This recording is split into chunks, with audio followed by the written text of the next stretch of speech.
Alright, so Romulus decided that he wanted to drop a week earlier than I expected. I was checking the JP timeline and I was like, you know what? He's probably coming out next week, but he was like, nope, not today. I'm dropping right now. So this is a day late, please forgive me, but as recompense, I will be covering Romulus in today's video and talking about whether or not he's worth summoning for or not. You guys do know that I will say that you should be saving for Castoria, so I'm going to be pretty consistent on that take. However, I understand that this is a pretty dope servant. He's really strong in game as well. So if you want to throw like one or two multis at him, I'm not going to fault you for it because I did the same thing as well. And you could have actually seen those summons live if you came out to the Twitch, which is linked down in the description down below.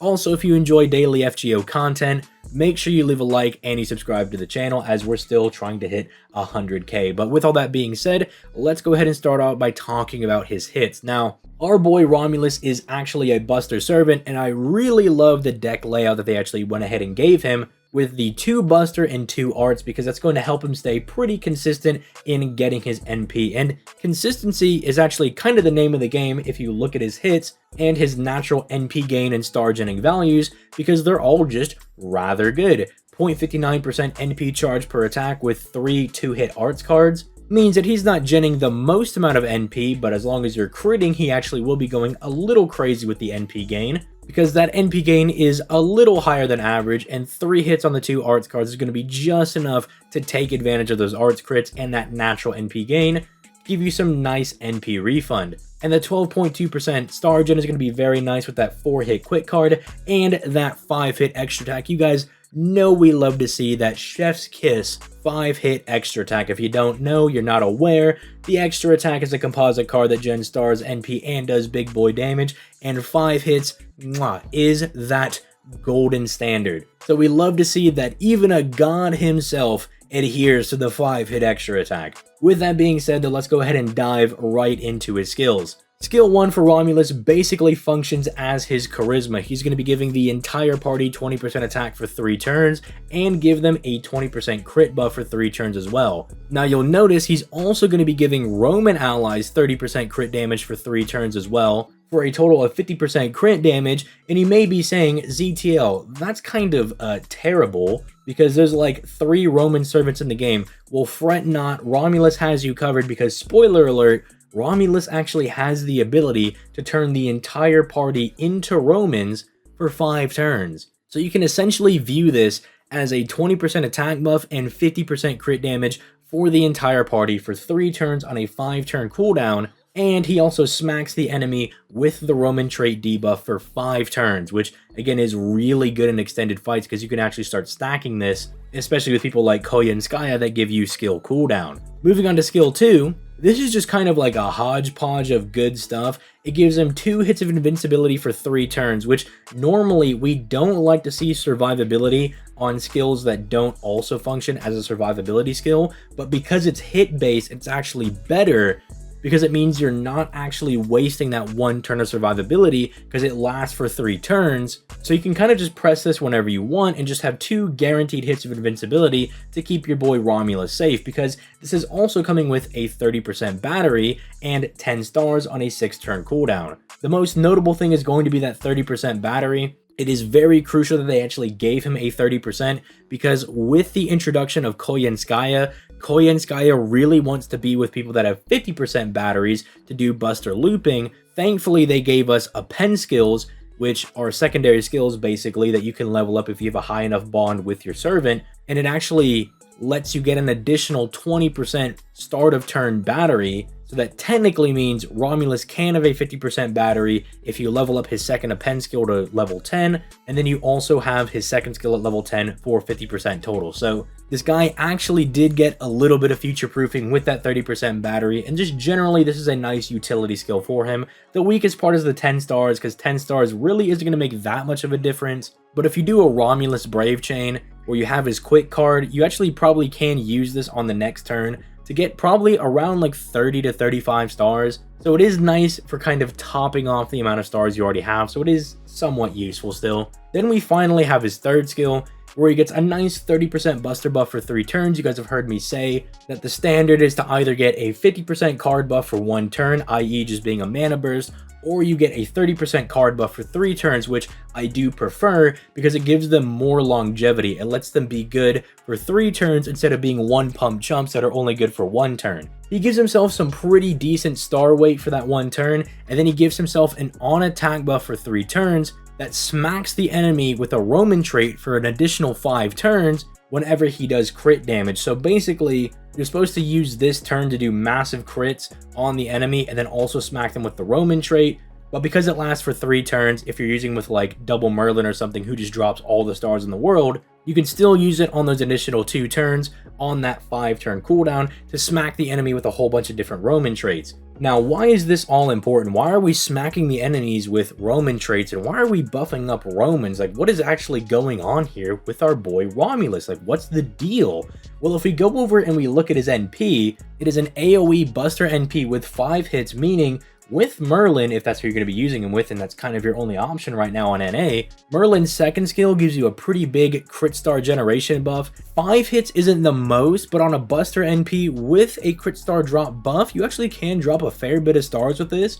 So do keep that in mind. Maybe try to time dropping the NP whenever you drop Merlin's second skill. That actually can be pretty good. But he has a special damage mod against people that have the Roman trait on them, and it actually stacks. So you want to try to get as many Roman stacks on your opponent as possible, and you can max out at 10.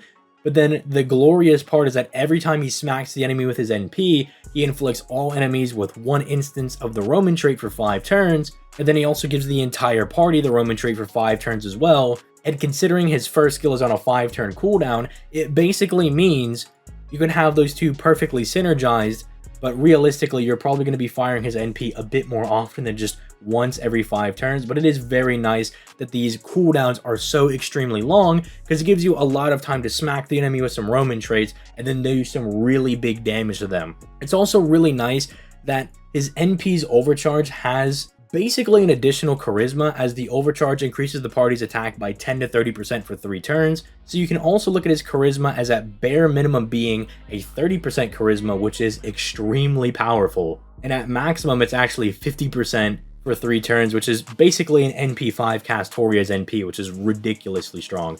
In the future with Himiko and Morgan setups, where it actually gets really easy to overcharge Buster NPs, you can actually consistently hit that NP3 level where you're getting 20%, meaning he actually has like a 40% charisma, which is also pretty insane. Also, something to note is that he is pretty much tied with Karna as the highest dealing AoE Buster Lancer. Like, he's just right under Karna's normal damage. Now, you could say that someone like Karna has the really good Divine buff, but Romulus, his special damage is viable against anybody as long as you can hit him with the debuff. As long as they don't have permanent debuff immunity or something, he can smack these Roman traits on him, and it's really good. It's kind of like Avenger Kama, right? How Avenger Kama is good against anybody because she can just smack charm on them and then do extra damage to them. Or like Caster Corday, how she can hit anybody with the skill debuff and then do extra damage to them. It's a really good ability when your special damage mod is something you can put on the enemy. And this is actually why I like him as the best AoE Buster Lancer in the game right now. I think he's absolutely insane for his ability to provide a lot of utility to the party and do a lot of damage consistently against pretty much everybody in the game. Now again, is he a must summon servant? He's like pretty high up there. I think if I were to rank him today as far as a letter grade is concerned, I would give him an A+. If you guys come out and you guys watch the tier list videos, you guys know that an A+ for me is basically a soft acceptance into S tier, but I'm not exactly confident in putting them up there. But A+ means I think they're way better than a lot of the other A tier servants, right? Like, I think he's exceptionally good. I can understand if you do summon for him because he's good enough, his story lore and everything is really cool, he's a really dope character. But please just be responsible, don't go balls to the wall, because Castoria is going to be coming out Also, Summer Musashi's coming out right before Castoria comes out, and she's going to be like one of the best servants to use with Castoria if you don't already have Space Ishtar, who comes out at the beginning of next year. So just keep all that in mind before you summon. But hey, I also slipped up. I also summoned for the boy Romulus, which you guys should be seeing tomorrow. You guys will see if I was actually able to manage and actually get him. But yeah, with all that being said, if you're going to roll wisely. If you enjoyed the video, again, like and subscribe, all that good stuff. I stream every weekday over on my Twitch, but sometimes you get bonus streams over on the weekend with like Elden Ring and Yu-Gi-Oh tournaments and stuff, so also keep your eyes peeled for stuff like that. You can support the channel for free by clicking the LD Emulator or Loot Cakes link. LD Emulator is just a really good way to play any mobile game on your computer. I personally use it for playing both of my FGO versions, so that's how much I believe in it being a safe product.